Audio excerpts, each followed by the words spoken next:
Salve, salve, de volta com você agora para falar de primeiros socorros. Quem dera se a gente não precisasse usar os conhecimentos adquiridos aqui nesse mini treinamento de primeiros socorros, né? Pois é. Mas como motorista, é provável que em algum momento você se depare com a situação onde você vai precisar agir. Nem que seja para solicitar um socorro, ajudar a sinalizar o local, ou mesmo ajudar a organizar o ambiente para evitar que outras pessoas se coloquem ali em situação de risco. Então, bora aprender esses passos iniciais aí na prestação de primeiros socorros. Primeiros socorros são providências iniciais que devem ser adotadas em acidentes com vítimas a fim de eliminar os riscos secundários. Por que riscos secundários? Esse secundário aqui vem de em segundo plano, em segundo lugar, porque o problema todo já aconteceu. Mas se você não souber se portar diante da situação, você pode se colocar em perigo, até mesmo em relação a outros veículos virem a envolver naquela situação de acidente, se você não sinalizar o local. Você se contaminar com secreção ou sangue de alguém que possa ter um problema de hepatite, algum vírus. Então tem que tomar cuidado para não, ou para eliminar esses riscos secundários aqui. Minimizar o sofrimento das vítimas, manter as suas funções vitais e evitar o agravamento das lesões. Então nós temos aqui 4 objetivos principais. Evitar riscos secundários, esse é um. Eliminar riscos secundários. O que mais? Minimizar o sofrimento das vítimas. Esse foi a providência número 2, objetivo número 2. Manter suas funções vitais, quer dizer, manter a vítima respirando, pulsando. Esse foi o objetivo número 3. E por fim, evitar o agravamento das lesões dessas vítimas que já estão ali. Omissão de socorro, gente, é problema, tá? Código de Trânsito Brasileiro, artigo 176, veja, deixar o condutor envolvido em acidente com vítima de prestar ou providenciar socorro a essa vítima, podendo fazê-lo, obviamente, né? Porque às vezes a pessoa envolvida ali, ela também não tem condições de providenciar esse socorro, né? Então, se ela pode fazer e não fez, é infração gravíssima vezes 5 e dá suspensão do direito de dirigir, mais recolhimento da CNH. Lembrando que o recolhimento da CNH, ele acontece, na verdade, como restrição do sistema, porque o recolher o documento físico mesmo já não é mais de praxe na fiscalização, na polícia, no policiamento, porque aquilo não é só um documento de habilitação, é um documento de identidade. Então, consta lá no código que dá recolhimento da CNH. O policial vai chegar e vai recolher a CNH física? Não. Ele vai lançar esse recolhimento no sistema. É só um recolhimento no sistema. Lança-se uma restrição lá. Então, para todos os fins, na hora que fizer uma busca, vai ver que a sua habilitação está recolhida. E vejam bem, aqui é o condutor envolvido. Você é um dos envolvidos ali no acidente. Teve gente que ficou lesionada, ferida, ou mesmo veio a óbito. Você poderia, estava em condições, aliás, de prestar o socorro, providenciá-lo, e não o fez. Nesse caso, você incide em infração gravíssima vezes 5, com essa punição de suspensão do direito de dirigir e recolhimento da CNH. Agora, tem aquele outro condutor, deixar o condutor de prestar socorro à vítima de acidente de trânsito quando solicitado pela autoridade. Esse condutor aqui não se envolveu no acidente. Ele estava no local ou passando pelo local. A autoridade de trânsito ou seus agentes solicitou ajuda e ele se recusou. Nesse caso, a infração de trânsito grave. Não tem fator agravante, não dá suspensão do direito de dirigir nem recolhimento da CNH. Isso aqui é falando de multa, tá, gente? Procedimentos administrativos. Obviamente, quem omite socorro incide também em dispositivo criminal específico no Código de Trânsito Brasileiro. Artigo 304 do CTB, que é deixar o condutor do veículo de prestar socorro à vítima ou, não podendo fazê-lo diretamente, deixar de solicitar auxílio da autoridade pública. Detenção de 6 meses a 1 ano. Então, aqui na tela nós temos 2 condutas infracionais. A primeira aqui é para o condutor envolvido que deixou de prestar o socorro e a segunda é para aquele condutor que não está envolvido no acidente, mas omitiu, se recusou a ajudar ali, mediante pedido, solicitação da autoridade aos seus agentes. Qualquer um dos dois vai cair aqui no 304, que aqui já é crime. Isso aqui é crime. A pena não é de multa, não, é detenção. Percebeu aqui? Pois é crime. Isso aqui é um juiz que vai analisar e vai aplicar ali a pena de detenção, que varia de 6 meses a 1 ano. Sabendo que a omissão do socorro é infração administrativa e até mesmo crime, a gente pode prosseguir. O socorrista, como deve ser um socorrista, hein? Primeiro, ele não precisa ser da área de saúde. Aliás, dificilmente será, né? Por que os motoristas, para tirarem carteira, precisam fazer esse treinamentozinho básico aqui, que é bem básico, tá, gente? De primeiros socorros. Porque, normalmente, isso em 99% das vezes, quem vai chegar no local do acidente não é um médico, um enfermeiro, é um motorista. Porque o acidente acontece na via, na pista. Então, chegou ali um motorista, viu que há gente ferida, há pessoas feridas precisando de socorro, esse motorista já recebeu um treinamento básico para saber pelo menos como proceder. Então ele não precisa ser da área de saúde, tá? Atente-se a isso para na hora da prova não cair em nenhuma pegadinha do Detran. Ele deve ser calmo e solidário. O solidário ele vai ser sempre, né? Porque você está ali prestando socorro, ele está se solidarizando com o problema de outras pessoas. Agora, essa calma aqui, cara, eu sei que ele tem que ser calmo, ele tem que ficar calmo, né? Tem que ficar, manter-se calmo. Mas difícil, né? Baixa aquele nervosismo, mas procurar manter o controle, não agir com rapidez em nada, é com calma. Quando eu falo rapidez, assim, não é ficar fazendo hora também, né? Mas agir com cautela, passo a passo. Ter o controle da situação, não agindo por impulsividade. Quando é que fala não agindo por impulsividade, é exatamente a situação que o item de cima diz, veja, deve ser calmo. Calmo é exatamente não agir com impulsividade. Aqui só reforçou o que já havia sido dito aqui em cima. Não ser omisso. O omisso é omitir, se recusar a prestar o socorro, a ajudar. Ele não pode ser omisso, né? Porém, ele deve limitar-se a fazer o que sabe. O que sabe. Não tenta fazer o que não sabe, não, porque normalmente dá problema. Fazendo o que sabe já está bom demais, tá? Limite-se a fazer aquilo que você domina, tem conhecimento. Aí eu não sei nada, então não faz nada. Alguma coisa você tem que saber. É por isso que está estudando isso aqui agora, né? Não agir sob risco à sua própria segurança. Preste atenção. Há risco à sua própria segurança? Se há, você não vai fazer. Mas veja bem, gente, tem gente que acaba utilizando isso como argumento, justificativa para não ter prestado socorro. Juiz, polícia, não é bobo não, tá, gente? Eles sabem quando é que você omitiu, por covardia mesmo, ou por nojinho, ou porque não queria ajudar, ou quando você realmente não tinha condições. Polícia, juiz, não é bobo. Preste atenção nisso. Identifique-se. Diga que está ali para ajudar. Conheça e respeite seus limites. Quando fala identifique-se, gente, pensa, imagina a situação da vítima. Está lá no chão, na pista. E chegar e falar, aqui é o Ronaldo, eu tenho um pouco de conhecimento sobre primeiros socorros, eu estou aqui para te ajudar, tá? Para te amparar. Você pode me dar um telefone de contato de algum familiar, se porventura a autoridade pediu, já consigo orientar. Você quer que avise alguém, coisa e tal, já estamos sinalizando o local, chamando o resgate, a autoridade já foi avisada, fique tranquilo. Acalmar a pessoa, né? Como proceder diante de um acidente? Bora ver então, faça uma análise panorâmica da situação. O que é análise panorâmica? É análise geral, superficial.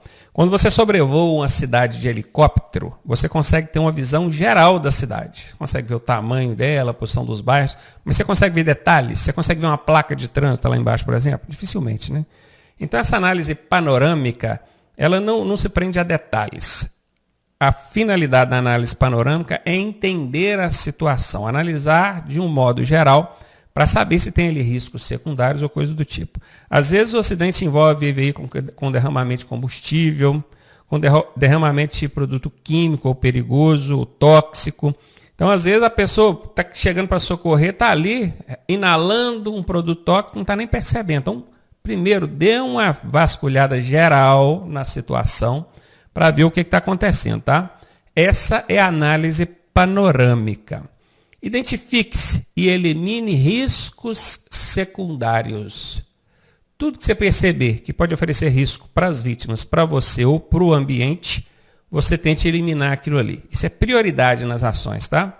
Estacione o seu veículo em local seguro. Local seguro é fora da pista. Acostamento é pista.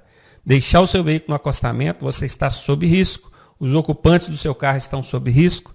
Pessoas que venham colidir com aquele veículo seu ali estão sob risco. É fora da pista. Existe até uma recomendação que é após o acidente. Após o acidente. Ah, mas eu vi um bombeiro falando que ele estaciona o caminhão do Corpo de Bombeiros antes do acidente, que é para proteger a área ali das vítimas. É um caminhão e de bombeiro. Ele é vermelho, cheio de fita refletiva, tem giroflex, ele grita. Não é, não é? Pois é. Aquilo ali de longe os outros vê. Dificilmente alguém vai enfiar a cara num caminhão daquele ali.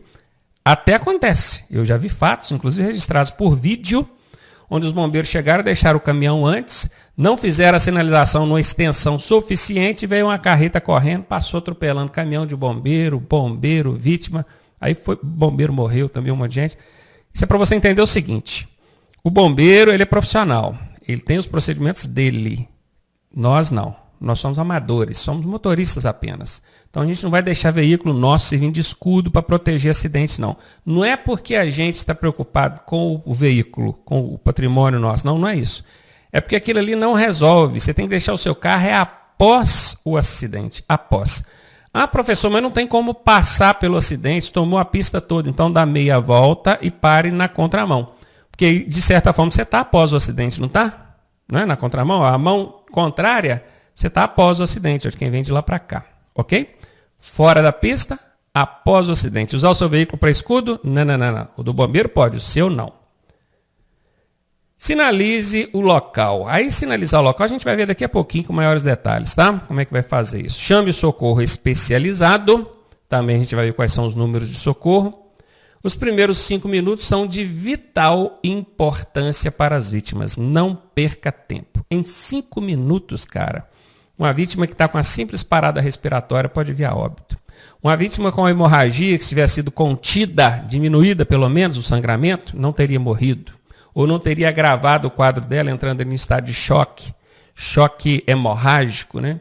Não teria entrado numa parada cardíaca. Então, 5 minutos é tempo pra caramba. Eu costumo dizer que o pessoal faz muito o seguinte, não põe a mão e chama o resgate. Depende do caso, tá?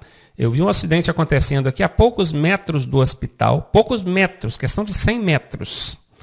Dava para levar a vítima a pé. E o que o pessoal fez? Foi um ciclista. Ele caiu, no que ele caiu, ele ficou desacordado e sem respiração. Colocava a mão no pulso dele, sentia que estava pulsando, mas não respirava. Se essa respiração não for restabelecida em no máximo 5 a 10 minutos, o quadro dela vai agravar para uma parada cardíaca e posteriormente morte. Ela estava a 100 metros do hospital. E o pessoal já tinha ligado para o bombeiro e estava assim, não, vamos esperar o bombeiro chegar. A gente, o hospital ali, ó. Se grita daqui, o enfermeiro lá já vem com a maca, pega a vítima e leva. Entendeu? Então vai muito da circunstância. Esse negócio de não colocar a mão sob qualquer hipótese, não é assim também não. O que não se deve fazer, hein? Tem também aquelas condutas que não pode fazer, que isso é problema, né? Abandonar a vítima, óbvio que você não vai fazer isso. Omitir o socorro, já sabemos que não pode, é infração de trânsito, inclusive crime. E principalmente quando é sob o pretexto de não testemunhar, né? Não vou mexer com isso não, porque depois vão me chamar para testemunha. É uma chateação, não vou não. Isso aqui é problema, tá, gente? É problema para você. Tumultuar o local do acidente, isso aqui tem. Da mesma forma tem gente que não quer socorrer, o que não falta é curioso. Deixar de colaborar com as autoridades competentes, também não pode. Tentar remover a vítima presa a ferragens. Isso aqui é uma das coisas mais comuns, tá? As poucas vezes que eu já me deparei com um acidente de trânsito, quando eu cheguei lá, estavam tentando tirar a pessoa das ferragens. Mais para frente vocês vão entender por que não pode, tá? Sem estar preparado, obviamente, né? Quem tem o adequado preparo, com os adequados equipamentos, aí tudo bem. Só remova uma vítima de acidente se houver risco real de perigo. O que é isso? O carro está para incendiar. Ou caiu dentro de um lago e está submergindo. Ele vai afundar. Ou está na beira de um barranco e vai cair. aí você tem que remover a vítima. Você não vai deixar lá dentro esperando cair, pegar fogo ou morrer afogada, né? Fora isso, se ela tem condições de ficar no local aguardando o socorro, essa é a melhor alternativa, tá? Veja aqui, só removam a vítima de acidente se houver risco real de perigo. Primeiras ações. Sinalizar o local, né? Antes de sinalizar, você vai estacionar preferencialmente fora da pista. Veja bem, tem questão de prova que cai assim, quais são os primeiros passos na hora de prestar um socorro? Aí tem uma alternativa que fala assim, respirar fundo, manter a calma, vai não sei o quê. Gente, isso não é passo não, tá? O Detran que me perdoe, isso não é passo não, isso não é passo a passo. Passo é ação. O manter a calma é eu deixar de ficar nervoso, é questão de conduta e não de ação, né? Então, manter a calma, respirar fundo. Gente, me ajuda aí, né? Está falando é você dentro do carro, está dentro do seu carro, está chegando ali, vê o acidente, o que é que você tem que fazer? Tem gente que já para o carro onde está, liga o pisca-alerta e sai. Olha o carro no meio da pista.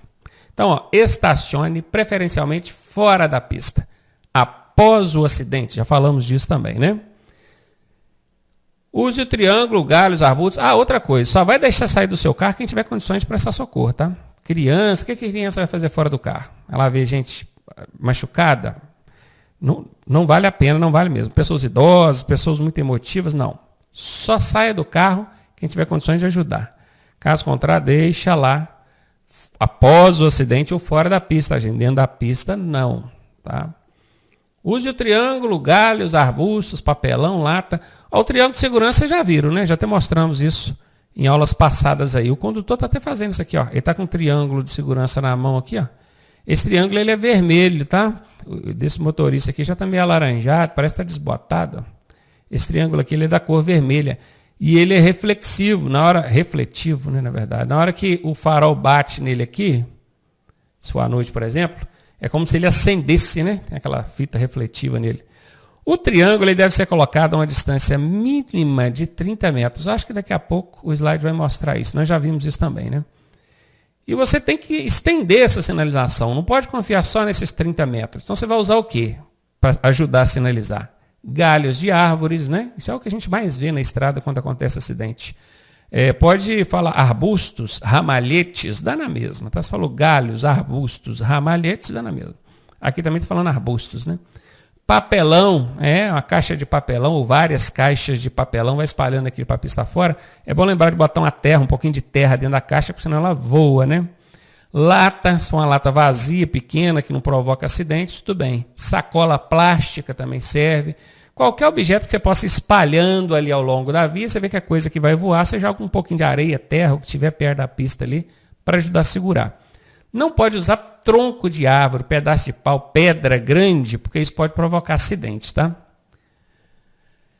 E aqui, olha o que essa tabela está trazendo para nós. Deixa eu só ver um negócio aqui. A distância mínima 30 metros, né? Que é o do triângulo aqui. Ok. Mas quando você reforça a sinalização com galhos, arbustos, papelão, lata, você pode, aliás, pode não. O recomendável é que você estenda a sinalização além dos 30 metros, que é o que a lei determina. Isso aqui é o que a lei determina, está lá na resolução 36/98 do CONTRAN, né?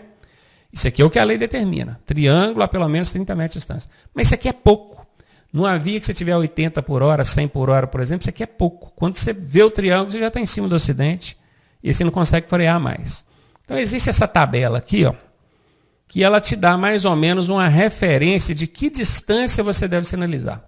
Aí lembro das vias, classificação das vias, a via coletora, via arterial, via de trânsito rápido, rodovia. Aqui trouxe as velocidades delas. Normalmente, numa via coletora, a velocidade é 40, no arterial é 60, trânsito rápido é 80, rodovia de pista dupla 110. Né? Isso aqui é uma velocidade padrão, segundo o Código de Trânsito. Nós já vimos isso lá nas aulas passadas. O que você vai fazer? Você vai sinalizar numa extensão proporcional à velocidade da via. Por exemplo, se a via permite andar até 40 por hora, você vai sinalizar numa distância de 40 metros. 40 metros. Professor, por que está escrito aí passos e não metros. Olha para mim aqui. Você anda com a trena, uma fita métrica ou 1 metro de pedreiro dentro do seu carro?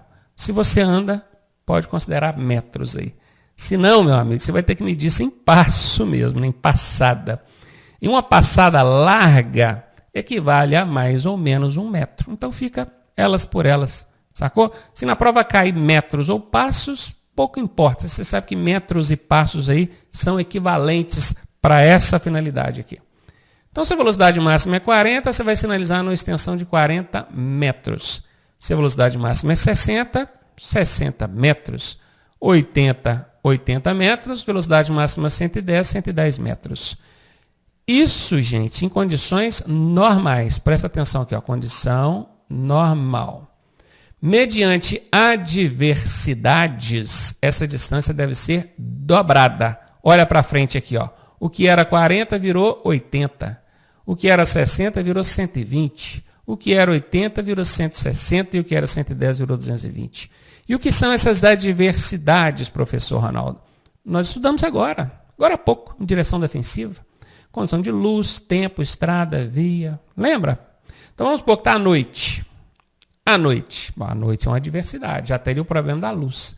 Ah, mas o farol está vendo, o carro tem farol, ele está vendo. Ele e você tem farol também? Você está ali na pista, ajudou a socorrer os outros. E aí? Então você tem que colocar numa distância dobrada, porque aí entra a condição falta de iluminação, tá? À noite. Mais uma, chovendo, pista molhada, demora mais para parar, não é? Cerração. E ainda tem aquela questão do acidente acontecer dentro da curva. Dentro de curva a gente não deve contar passos. Estamos alinhados? Então vamos supor que você tenha que sinalizar aí 100 metros, 100 passos. Aí você começou ali do carro e foi. 1, 2, 3, quando estava nos 60 passos, chegou numa curva. Você vai interromper a contagem, vai terminar, vai continuar andando, né? Vai terminar, quando a curva terminar, aí você vai continuar. 61, 62, 63, 64, até chegar no 100. Entendeu como é que funciona? Dentro da curva não conta passo. Interrompe a contagem e continua de onde você parou. Professor, aqui no meu estado, o Detran pede para recomeçar a contagem do zero. Beleza. Se o Detran do seu estado pede para recomeçar a contagem do zero, depois da curva, fala para o seu Detran que não precisa ficar igual o bobo contando até na curva. Né? Você está vendo que tem uma curva lá na frente, como é que você vai contar até na curva? Já vai direto depois da curva e conta os 100 passos lá depois. Não é verdade? É umas ideias de jirico, né? Mas realmente tem Detran que tem essa ideia, né? Você tem que quanto passa até na curva. Ah, chegou na curva. Então zera tudo, vai lá depois da curva, começa de novo. Não faz sentido, tá? No manual do Corpo de Bombeiros aqui de Minas e de vários outros estados, porque os bombeiros copiam um do outro, não é verdade essa? A recomendação é do jeito que eu falei, tá? Mas como que vai valer para você é o que está na prova, então é bom que você se informe com o seu instrutor como é que é aí no seu estado. Tá? Aqui em São Paulo, o Detran fala que tem que começar depois da curva do zero. Beleza, o Detran daí está falando, contos depois da curva do zero. Tá?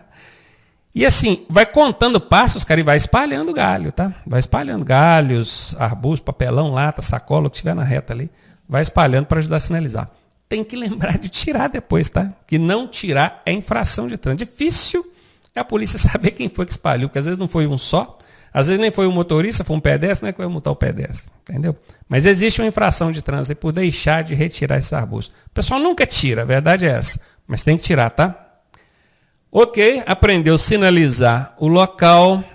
O que é que a gente fez aqui? Ó, estacionou em local seguro, sinalizou o local. Isso aqui, cara, isso aqui é na ordem certinha. Ó.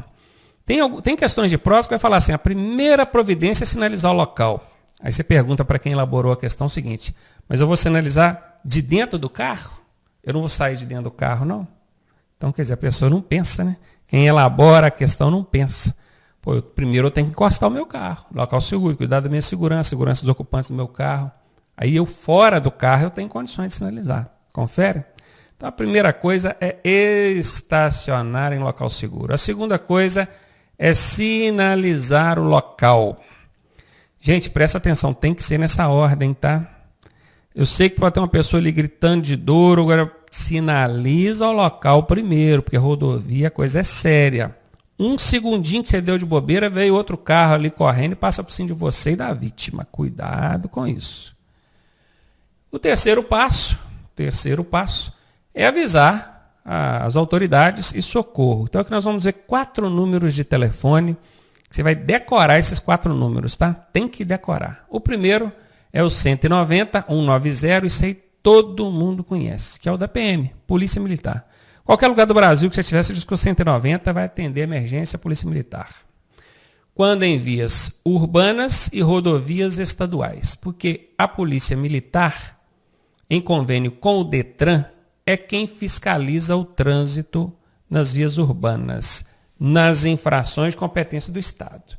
E toda cidade tem polícia militar.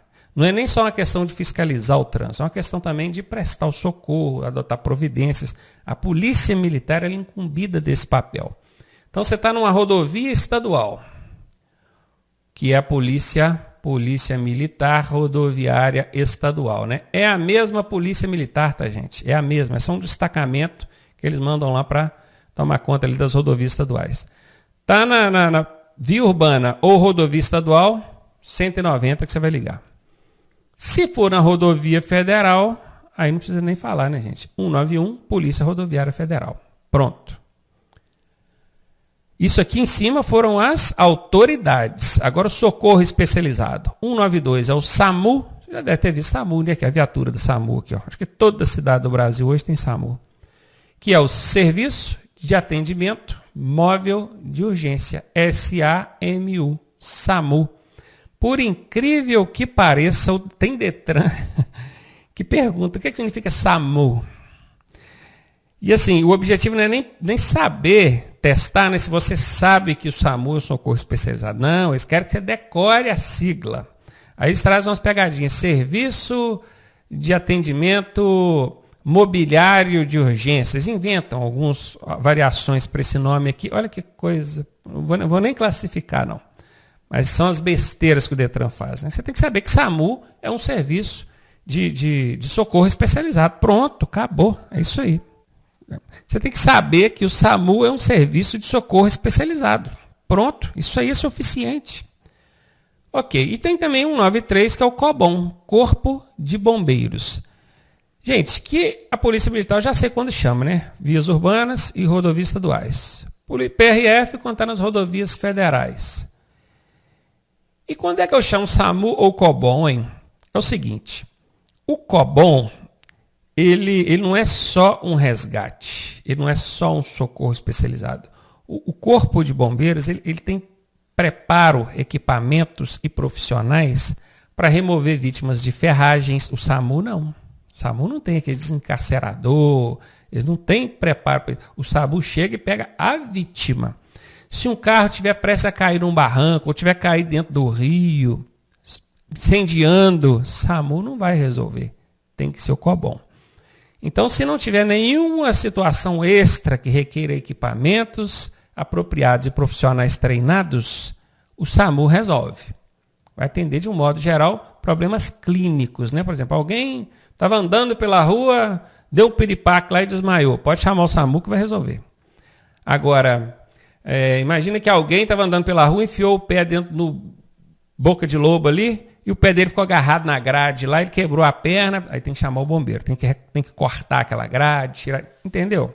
Sempre que houver algo a mais, bombeiro é necessário. E na maioria das vezes, em acidentes de trânsito, é bombeiro que vai resolver, tá? Às vezes vai precisar chamar os dois. O próprio bombeiro pede auxílio ao pessoal do SAMU. O bombeiro vai com os equipamentos e os profissionais para remover ferragens, desvirar veículo, que às vezes está capotado, tirar debaixo de carreta. E o pessoal do SAMU já vai cuidando ali das vítimas. Guarde isso, tá, gente? É uma sequência lógica, ó, 190, 191, 192, 193. Viu aí? O SAMU é um serviço federal, né? Ele é federal, mas atende aí nos municípios. O bombeiro já é estadual. Não chega a ser relevante para fins de prova, mas para fins de informação aí. Ok, quando você estiver ligando para o resgate, você está ligando lá, passou a mão no telefone e vai ligar para o resgate, você precisa já estar em mente com algumas informações, é o que a gente vai ver aqui agora. Ó. Localização exata do acidente. Tem que falar o nome da rua e em frente qual residência que é. Se for numa rodovia, tem que falar o nome da rodovia, o sentido que você está seguindo e o marco quilométrico, o quilômetro daquela rodovia. Lembra que nós vimos lá nas aulas de sinalização que as rodovias elas precisam ter, a cada quilômetro, né, de 1 em 1 quilômetro, tem que ter uma identificaçãozinha quilométrica ali, aquilo chama marco quilométrico. Aquilo ali é a sua referência na rodovia. Você tem que falar assim, eu estou na rodovia 262, sentido a Vitória, no quilômetro 145. Acabou, você não fala mais nada, o cara já sabe exatamente onde que é. Se você não se atentar para isso, você vai perder tempo. Fala assim, eu estou perto aqui de um lago, tem uma árvore, um morro. Gente, lago, árvore, morro em rodovia tem aos milhões, né?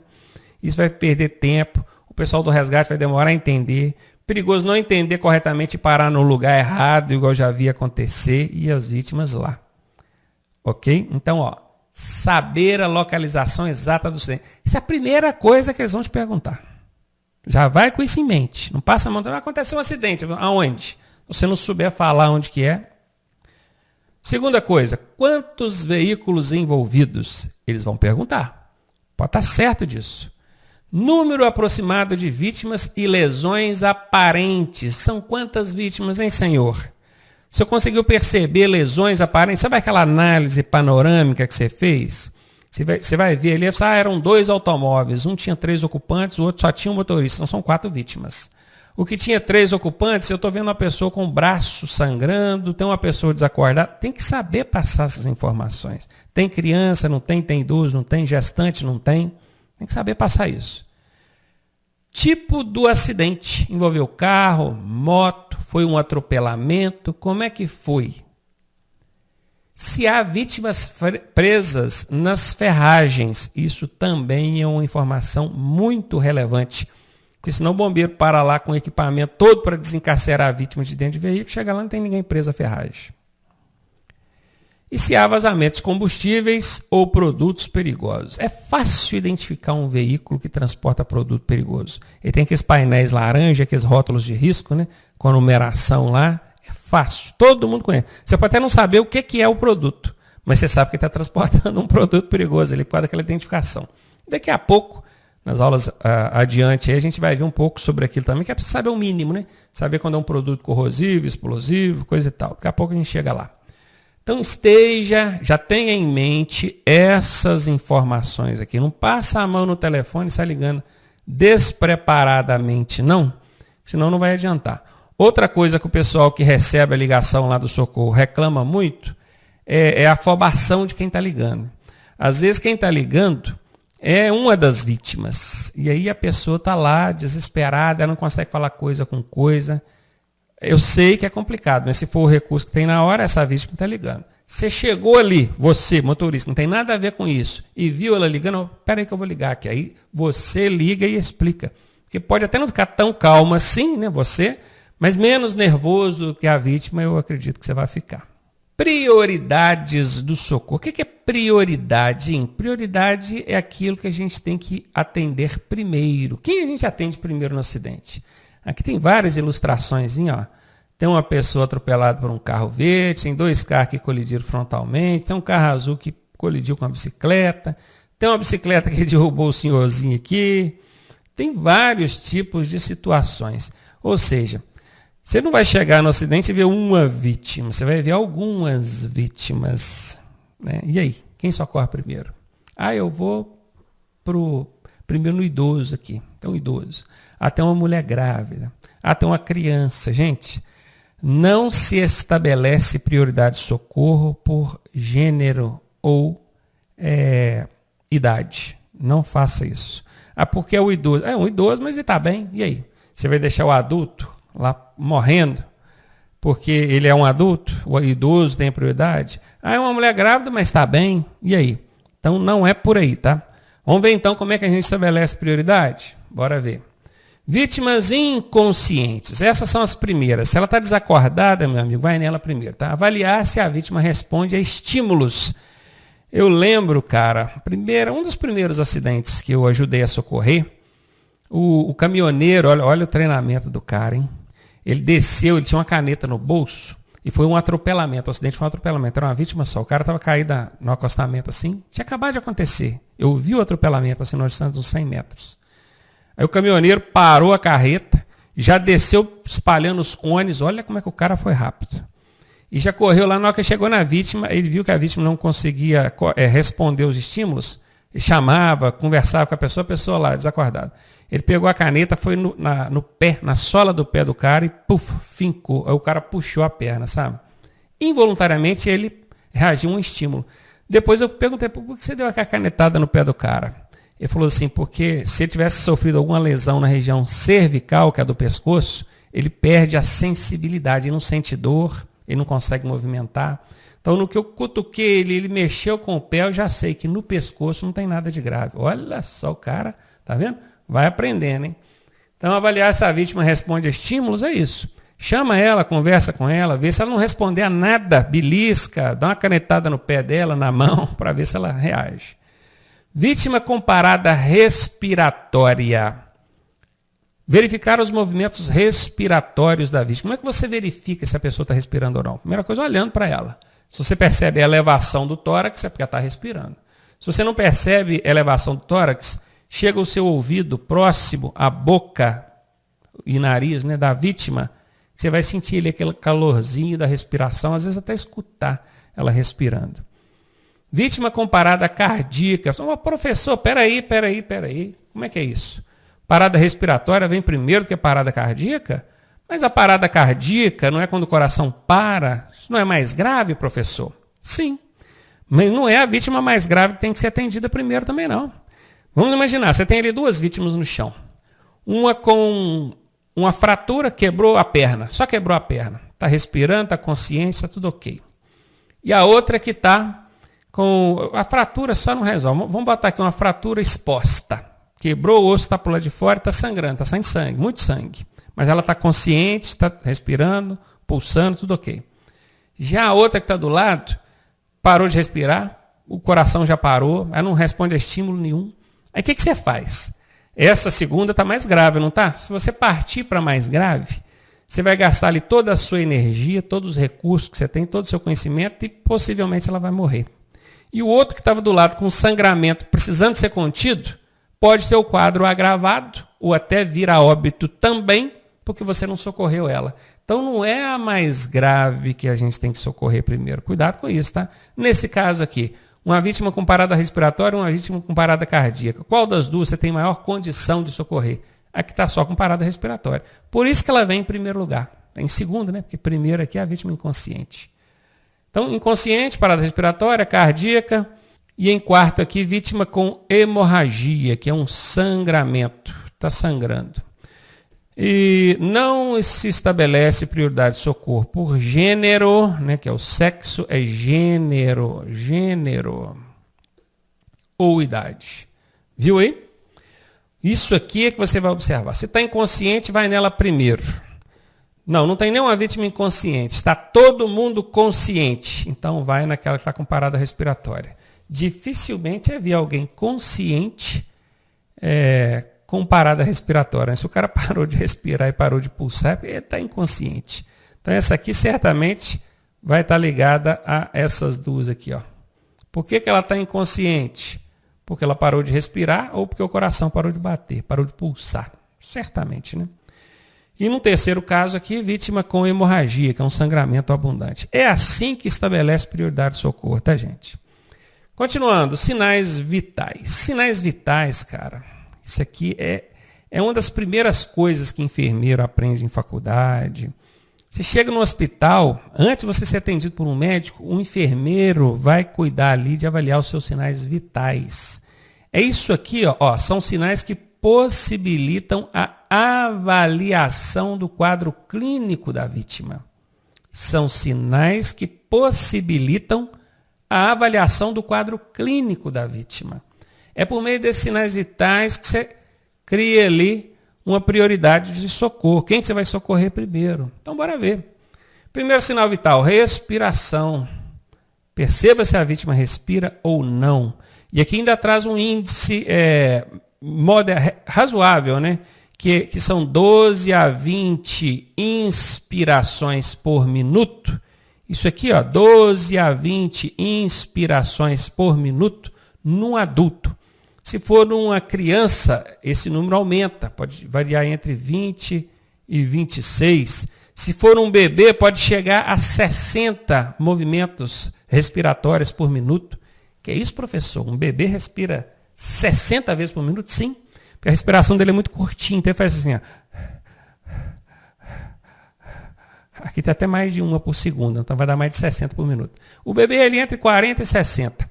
Logo eu já explico para vocês por que isso, tá? Por que isso acontece. Mas no adulto, varia entre isso aqui, de 12 a 20 inspirações por minuto. Então ele tem que estar respirando com regularidade e dentro dessa frequência, tá? A segunda coisa que você vai observar é o pulso. Pulso é aquilo que você mede colocando os dedos indicador e médio, até o anelar, né? Você pode colocar aqui, ó. Isso, essa área aqui onde a gente põe o relógio, aqui chama-se punho. Punho, não é pulso não. Pulso é quando a artéria está pulsando. A artéria está pulsando. Pá, pá. Eu costumo dizer que pulso é a onda de distensão de uma artéria palpável que se repete com regularidade devido aos movimentos de sístole e diástole do coração. Oh, gastei aqui agora, hein? Esquece, gente, aqui. Isso é só para dar uma gastada, não vai perguntar isso em prova, não. Mas o pulso é quando o coração contrai, ele projeta o sangue nas artérias, as artérias fazem isso, ó, certo? Conforme o coração bombeia lá, a artéria faz isso. Essa onda nas artérias, a gente chama de onda de distensão, isso é pulso. Isso pode ser medido no punho, na dobra do braço com o antebraço, aqui na carotídea, na frontal, femoral. Não tenha dúvida que aqui, ó, carótida, não sei como é que chama essa artéria aqui. Aqui é o melhor lugar para medir. Por isso que todo mundo, aqui, ó, na imagem aqui está mostrando aqui, ó. Olha onde o cara está colocando os dedinhos aqui, ó. E presta atenção, a gente observa essa pulsação usando qualquer dedo, só não pode usar o polegar. Porque o polegar ele é um dedo mais avantajado, então ele já tem artérias ali que, às vezes, você coloca o polegar na parede e você sente pulsar. Só essa parede está pulsando? Não, é o seu dedo que está pulsando. Agora, esses dedos aqui não, esse aqui você pode usar. Se você sentir pulsar, é a pessoa mesmo, não é o seu dedo não, tá? Da mesma forma que existe um número razoável de movimentos respiratórios, existe isso também para batimentos cardíacos, aqui, ó. Batimentos por minuto, ou pulsações por minuto. Adulto, tá, gente? 60 a 100. Normalmente, se você medir o seu e agora, você que é um adulto, vai estar em torno de 80, tá? Exatamente no meio aqui, a média. A criança tem mais ou menos? Tem mais batimentos por minuto. E o idoso tem menos batimentos por minuto. Daqui a pouco a gente já vai entender por quê. Pressão arterial. Essa aqui dificilmente você vai conseguir medir, porque depende daquele aparelhinho de medir pressão. Se você tiver um no seu carro e souber medir, beleza, mas normalmente não vai ter, né? Então até existe aqui esse sinal vital, ele consta aqui na matéria, mas dificilmente você vai conseguir fazer essa medição lá. Esse 120 por 80 é o famoso 12 por 8, né? No adulto. Esse mmHg, não precisa saber o que é isso não. Isso aqui é milímetros de mercúrio, é a forma de medição lá no aparelho, tá bom? Não há necessidade de saber o que é isso aqui não. Aliás, não precisa saber, né, nem o que é IPM, BPM. IPM é inspirações por minuto. Inspiração é quando você puxa o ar. Então, o adulto ele vai puxar o ar de 12 a 20 vezes por minuto. Batimentos por minuto, vocês já entenderam, né? Que é a pulsação. E mmHg é o milímetros de mercúrio dentro daquele medidor lá, que vai dar 120 por 180, ó, 120 por 80, que é o famoso 12 por 8. Temperatura corporal. Essa aqui também é um sinal vital. Essa aqui a gente mede com o quê? Termômetro, né, gente? Isso aqui todo mundo tem em casa. A temperatura corporal humana é entre 36 e 37. Se tiver com 36, está ok? Está ok. Se tiver 36.1, ok. 36.5, ok. 36.9, ok. 37, ok. Tem gente que fala assim, eu estava com 37 graus de febre. Mas como assim febre? 37 é normal. Entre 36 e 37, ok. Detalhe, aqui para cima, a gente viu, ó, adulto. Aqui não falou adulto. Por quê? Porque a temperatura corporal é o único sinal vital que não varia de acordo com a idade. é único. Se você medir a temperatura corporal de um bebê, ela tem que estar entre 36 e 37. De um adulto, 36 e 37. De um idoso, 36 e 37. E isso pergunta em prova, tá? O único sinal vital que não varia conforme a idade, temperatura corporal. Mete o termômetro lá debaixo do braço. 36 a 37, está normal. E o último sinal vital que a gente vai ver aqui são as pupilas. Elas devem estar isocóricas. Iso é igual. Elas devem estar iguais, do mesmo tamanho, no tamanho normal. Daqui a pouco a gente vai ver melhor sobre essas pupilas. Por enquanto não vamos entrar em detalhes aqui não, tá? A temperatura corpórea é o único sinal vital que não sofre variações em consequência da idade, confirmando o que eu já havia falado anteriormente. Agora, só para explicar, por que o adulto, o idoso e a criança têm respiração, pulso e pressão arterial diferente? Porque nós somos uma máquina biológica. Quando você nasce, essa máquina está novinha, funcionando a 100 por hora, está lá. Aí você vai pegar aqui, quantas respirações um bebê faz por minuto? 60. Ele está todo vapor. E pulsação, 100 e tantas, o trem voa. Pressão arterial. Agora, vai ficando mais velho, vai desgastando. Quando chega na fase adulta, olha aqui, ó, já está 12 a 20. Você sabe qual que é a média de respiração de um idoso? Um idoso é de 10 a 16. Olha só, ele vai perdendo, vai diminuindo o ritmo respiratório. O que a gente entende? A máquina está se desgastando, ela está encaminhando para o fim da vida. Então é importante a gente entender que, conforme a idade, esses 3 sinais vitais aqui vão sofrer alterações. Quanto mais jovem, mais rápido, mais acelerado, maior potência. Quanto mais idoso, mais devagar, menos acelerado, menos potência, já encaminhando para o fim do túnel aí, né? Então saibam disso, isso pergunta em prova, tá? Vamos encerrar aqui, estão gostando aí de primeiros socorros? A gente já volta falando aqui mais sobre sinais vitais. Vocês vão aprender muita coisa interessante. Eu gosto muito de primeiros socorros, imagino que você também vai gostar.